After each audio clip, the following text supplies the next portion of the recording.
Second ডের পুরীতে মর্নিংয়ে আমরা তো সকাল সকাল ঘুম থেকে উঠে পড়ি, কারণ আমরা দেখবো সানরাইজ। কিন্তু আমাদের কপালটা এতটাই খারাপ যে আজকে খুব মেঘলা করেছিল আর সানরাইজ বেরোয়নি। তো ভাবলাম একটা মন খারাপ তো কি হয়েছে, আমরা তো এখন না হয় মাছ ধরা দেখতে পারবো, ওখানে তো মাছ নিয়ে আসবে। তো আমরা ওখানে বসে রয়েছি আর ওয়েট করছি কখন একটা নৌকা আসবে। আর একটা নৌকা আসার সাথে সাথে ভিড় দেখুন তোমরা। আর এখানে হচ্ছে মাছ কাটার জন্য বসে আছে ও, এবং মাছ আনা দেখবো।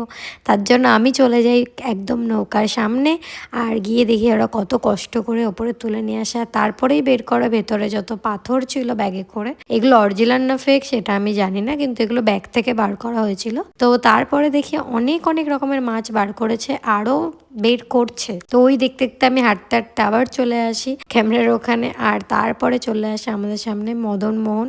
আর বাবাই মদন মোহন মিনিমাম তোমার 20-25টার বেশি খেয়েছেই। ও সবসময় যখনই আসে তখনই 5-6টা থেকে শুরু করছে ও। আর ওর এটা অন অফ দ্য বেস্ট, ও সবসময় বলে পুরীর, এটার জন্য ও মেনলি পুরী যায়।